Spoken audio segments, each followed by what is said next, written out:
Hello friends, आज की कहानी शुरू करूं उससे पहले आप लोगों से एक छोटा सा निवेदन है कि आप चैनल पे नए आए हैं तो चैनल को सब्सक्राइब जरूर कर दीजिएगा। मैंने कई बार कोशिश की बेटा, मगर वह चुड़ैल बहुत ही ताकतवर है, बाबा ने कहा। लेकिन बाबा, उसको रोकने का कोई तो मार्ग होगा ना? अंकिता ने पूछा। हाँ, अगर मनोज और गोवर्धन गांव आ जाए तो, क्योंकि वह आत्मा चाहती है कि वे दोनों यहाँ आए और चुड़ैल उनको मारे तो। क्या उनका मरना जरूरी है? क्या उन्हें कानून सजा नहीं दे सकता?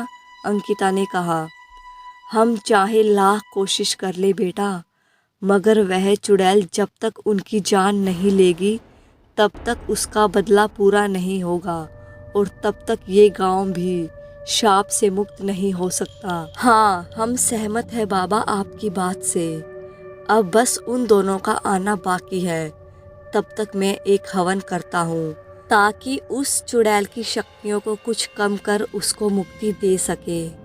ठीक है बाबा, अब तुम दोनों को जाना चाहिए ताकि मैं आगे की तैयारी कर दूँ। और हाँ, वह चुड़ैल अपनी समस्त शक्तियाँ लगा देगी उन दोनों को मारने में। अगर इस बीच कोई उनके बीच आया तो वो शायद ही बच पाए, बाबा ने अंकेश और अंकिता को समझाते हुए कहा। लेकिन वह कब तक आएंगे? अंकेश ने पूछा।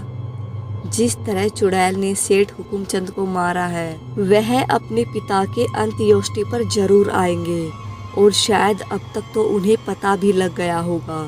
वह आते ही होंगे। आप ठीक कह रहे हो बाबा, अंकेश ने कहा। जाओ और उसकी अंतिम क्रिया में शामिल हो जाओ, और उन दोनों को हो सके तो गांव वालों के साथ मिलकर जाने मत देना, वरना ये गांव कभी भी शाप से मुक्त नहीं होगा बेटे। जी बाबा, हम अभी जाते हैं, अंकिता ने कहा। लेकिन बाबा, इस बार अगर वह चुड़ैल आई तो उसे रोकेंगे कैसे? अंकेश ने विचलित मन से कहा। ये अभिमंत्रित जल है जिसे मैं मानसरोवर की झील से लाया था। अगर इसे उस पर डाल देंगे तो वह कुछ समय के लिए क्षीण दशा में हो जाएगी, और उसके बाद मैं एक ऐसा हथियार लेकर आऊँगा जो उस पर असर ही नहीं, उसे हमेशा के लिए मुक्ति भी देगा। उसी के लिए मैं ये हवन कर रहा हूँ। उसको इस शरीर से आज़ाद करना बहुत ज़रूरी है, वरना ये मौतों का सिलसिला यूं ही बढ़ता जाएगा। ठीक है बाबा, अब हम चलते हैं और आप भी आ जाना। ये कहकर अंकेश और अंकिता दोनों गांव की ओर चल पड़ते हैं। सभी आदमी सेठ हुकुमचंद की हवेली पर इकट्ठा हो रहे थे। अब तक पूरे गांव में बात आग की तरह फैल गई थी कि सेठ को चुड़ैल ने मार डाला है। चुड़ैल का खौफ बढ़ता ही जा रहा था। किसी को खबर नहीं थी कि इस चुड़ैल की पूरी कहानी क्या है और कैसे इससे मुक्ति मिल सकती है। घर में बच्चों को अकेला नहीं छोड़ सकते थे। काफ़ी घर तो इकट्ठे मिलकर रहने लग गए थे। सबका खौफ इतना हो चुका था कि बच्चों को थोड़ा जवान होते ही शहर भेज दिया जाता था। रात के समय कोई घर से बाहर नहीं निकलता था। अब सब हवेली पर इकट्ठा थे। अंकेश और अंकिता भी वहां पहुंच चुके थे। उनको देख अंकेश की मम्मी पापा भी वहीं इकट्ठा हो गए थे। अंकिता की नानी, रोहन के माता पिता, रितिका के माता पिता इत्यादि सब इकट्ठा हो गए थे। लेकिन अभी तक सेठ गोवर्धन और मनोज ही नहीं आए थे। शहर काफ़ी दूर था। तब तक अंकेश ने सबको अपने पिता और गांव वाले बड़े बुजुर्गों से बात की और उन्हें चुड़ैल की सारी कहानी बताई, ताकि इस चुड़ैल को रोकने का जो तरीका था वह भी उनको बताया। सबने एक साथ कहा, इस बार गांव शाप से मुक्त होगा, चाहे कुछ भी हो जाए। सबके मुंह से निकली आवाज़ पूरे गांव में गूंज उठी। तभी कुछ देर बाद एक लाल रंग की गाड़ी उन्हें गांव में दाखिल होती हुई दिखाई दी। इससे गांव वाले समझ गए कि मनोज और गोवर्धन गांव में आ चुके हैं। गाड़ी अभी गांव की सीमा में ही एंट्री करती है कि तभी तेज तेज हवाएं चलने लगती हैं, जैसे कोई बहुत बड़ा तूफान आने की संभावना साफ नजर आ रही थी। चाचा जी, अभी तक तो मौसम एकदम ठीक था, अचानक क्या हुआ? मनोज ने गोवर्धन से कहा। ये गांव शापित है बेटा, यहाँ अक्सर मौत कब किस पर नाचने लगे कोई पता नहीं।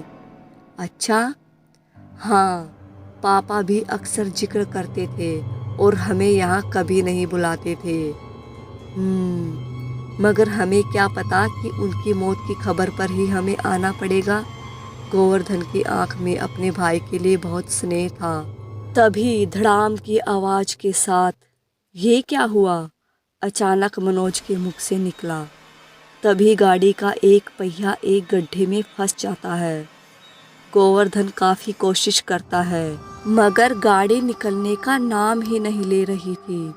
दोनों गाड़ी से उतरकर देखते हैं, टायर काफी अंदर तक धंस चुका था। ओ भगवान, ये गांव और यहाँ के गड्ढे। मनोज ने कहा, कोई बात नहीं, हम पैदल ही चलते हैं। पैदल इतनी गर्मी में? नहीं चाचा, हालत खराब हो जाएगी, घर तक चलना पड़ेगा बेटा, आखिर आपके पापा की भी तो अंत्योष्टि भी तो करनी है। गोवर्धन ने उसके कंधे पर हाथ रखते हुए कहा। हाँ चाचा, चलो पैदल ही चलते हैं, और यहाँ तो आसपास भी कोई नहीं दिख रहा। मनोज ने गांव की तरफ नज़र मारते हुए कहा। सब हवेली पर ही होंगे, जल्दी चलो बेटा, यहाँ ज़्यादा देर रुकना भी ठीक नहीं है। गांव में लोगों के बीच महफूज होंगे। जी चाचा जी। दोनों तेज तेज कदमों से हवेली की ओर चल पड़े। हवा भी जोर जोर से चलने लगी। आसमान में घने काले बादल छाने लगे। हवा पूरे जोर से चल पड़ी। ये चाचा क्या हो रहा है? मनोज ने आंखों के सामने अपने हाथ को लगाते हुए कहा। जल्दी चलो, यहाँ कुछ ठीक नहीं लग रहा। तभी एक बाइक उनके पास आकर रुकती है। आप मनोज और गोवर्धन जी है ना? वो अंकेश था जो उनकी गाड़ी की खबर सुनकर उनको देखने आया था कि वे लोग गांव पहुंचकर भी अभी तक हवेली पर क्यों नहीं पहुंचे। हाँ हाँ बेटा, ये मनोज है और मैं इसका चाचा, उसने बड़े प्यार से कहा। जल्दी बैठिए, कहीं बारिश ना हो जाए, समय भी निकल रहा है। दोनों बाइक पर बैठते हैं और अंकेश दोनों को सुरक्षित हवेली पर पहुंचा देता है। सब लोग खड़े हो जाते हैं। सब उन दोनों को ही देख रहे थे कि तभी अपने पिता की लाश देख मनोज की चीख निकल जाती है। बाबा! वह फूट फूट कर रोने लगता है। हुकुमचंद का भाई गोवर्धन भी देखता रह जाता है कि इतनी बुरी मौत। वह मनोज के कंधे पर हाथ रखता है और उसे समझाकर शांत होने का आश्वासन देता है। बस बेटा, शांत हो जा, गोवर्धन कहता है। मेरे बाबा को किसने मारा? किसने? उसका गुस्सा बहुत तेज था। उसने गांव वालों से पूछा। तभी एक आदमी बताता है कि उनको उस चुड़ैल ने मारा है। मैं उस चुड़ैल को जान से मार डालूंगा, उसने गुस्से में कहा। उसकी बात सुन अंकेश अंदर ही अंदर मुस्कुरा देता है। साला, आज तक तो कोई मार नहीं पाया, ये मारेगा। अंकिता भी अंकेश की तरफ देखकर कहती है, क्या हुआ? कुछ नहीं, अंकेश ने अंकिता की तरफ देखकर कहा। अभी रात होने दो, फिर पता चलेगा इस कमीने को क्या होगा आगे। इस कहानी के अगले भाग में देखिएगा कि क्या हुआ गोवर्धन और मनोज का। क्या गांव इस बार सचमुच शाप से मुक्त होगा? क्या अंकिता और अंकेश की मेहनत सफल होगी? जानने के लिए मेरे साथ बने रहिएगा और इसके आने वाले अगले भाग का इंतजार कीजिएगा। कहानी कैसी लगी कमेंट में ज़रूर बताइएगा। चैनल को सब्सक्राइब, वीडियो को लाइक एंड शेयर ज़रूर कीजिएगा।